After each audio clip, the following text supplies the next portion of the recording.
Trump kicks off a 4-state swing tonight with a rally in Council Bluffs, Iowa. Later this week, he heads to Kentucky, Ohio, and Pennsylvania. It is a crucial day ahead of the midterm elections. Election Day is exactly 4 weeks away from today. And today marks the voter registration deadline in 19 states. Joining us right now to talk more about all of that, Republican pollster, Washington Examiner columnist, Kirsten Soltis Anderson. Kirsten, good to see you this morning. Thanks so much for joining us. Thanks for having me. Your thoughts on where we are 1 month away from the midterm elections as the president ramps up on his campaigning?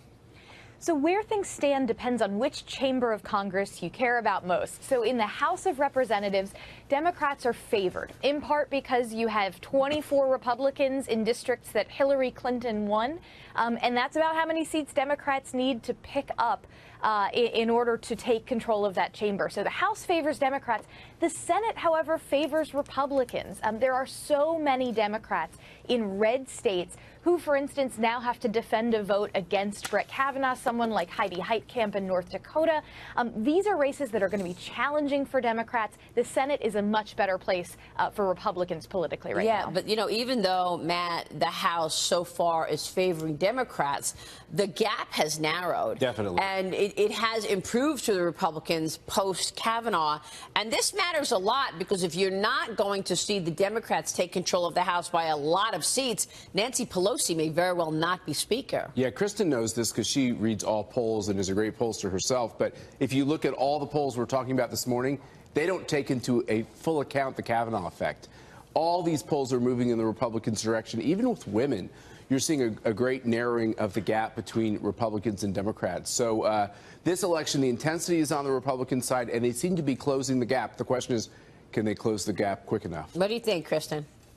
I think that for Republicans, I actually disagree with Matt a little bit. I'm a little worried that the Kavanaugh story for many of these House members will be challenging with female voters, but it depends on what district you're in. Again, if this is a district that Hillary Clinton won, you have a lot of sort of college-educated women. I'm seeing in polls that they're not responding quite as well to the story, but it's not all of them. Again, it depends district by district, which is what makes the House story so complex. Hey, Kristen, it's Lindsay Bell here. I just actually have a question about the independents. There was a recent CNN poll showing how the independent voters really are upset about how the Kavanaugh situation played out.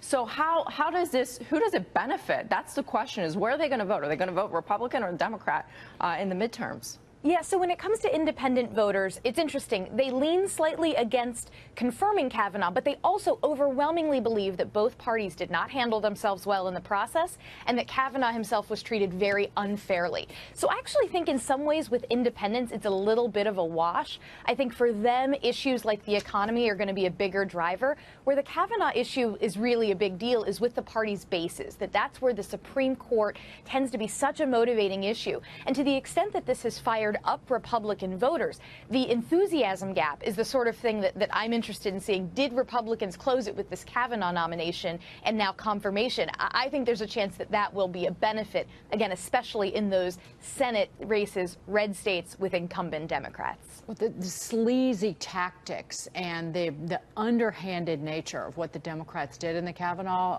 hearings and the nomination, it actually has done something that the Republicans couldn't do, that tax cuts, that a really great economy, that even a strong trade policy from the White House. There was this sense of, I think that the guy that Connell McShane interviewed yesterday, sense of apathy, that it's, oh, the economy's good, I'm not worried about my job, I have no reason to get off my butt and go and vote in the midterm. Now they are. But now they are, because they see that the Democrats are willing to even use a woman as a battering ram for political gain. And they will stop at nothing to basically force this distorted ideology on all Americans. And it really has angered so many people. This is an instance where anger could get people to the polls. You guys, the Republicans, have to figure out a way, though, to keep pushing this. Now that Brett Kavanaugh has been seated on the highest court in the land, there's the danger between now and the early November elections that they kind of sit back and don't feel as strongly. Which is why I think the president needs to declassify the FBI documents so that the American people can see what went on there back in 2016, how they came up with this whole narrative about Trump colluding. Well, the Democrats have fallen back on that New York Times story last week about the tax shelters and the tax issues that the Trump family used literally decades ago. They actually republished it this weekend. Because it didn't get any play last week. That's right. They put it out again. I was laughing over the weekend because the narrative on the other TV networks shifted so dramatically after the Brett Kavanaugh confirmation vote that they started leaning on that. And all I could think about was this happened decades ago, and guess who's still the president of the United States? Yeah. He's not going anywhere. It was funny to see them redo it. It's like a retweet. And push it out again. They just didn't get enough attention. Let's push it out again. Can I speak to this enthusiasm question? Yeah. Actually, I'm not worried that Justice Kavanaugh was sworn in last night. Now that issue fades away. I think this was a searing experience for the American people, and they know there's another one coming. And I think once you get woken up as a voter, you stay woken up and you realize what's at stake. Remember, only about 25% of Americans vote in these off-year elections. My guess is there's a lot of people who you said are going to get off the couch and they're going to get engaged. They never want to see something like that again. The other thing is, look at that rabble of left-wing agitators and rioters. Does that look like a party you want to put in charge of Congress? I don't think so. Well, again, all men need to shut up. Yeah. That's what Sit down and shut up. These are senators. These are people, Blumenthal lecturing people about credibility. No. Well, what about the doxer, who we were told was an intern, who put all of the information, personal information of Senators Lindsey Graham, Mike Lee, and Orrin Hatch on the internet? He was arrested, but he used to work for Barbara Boxer. He used to work for Sheila Jackson.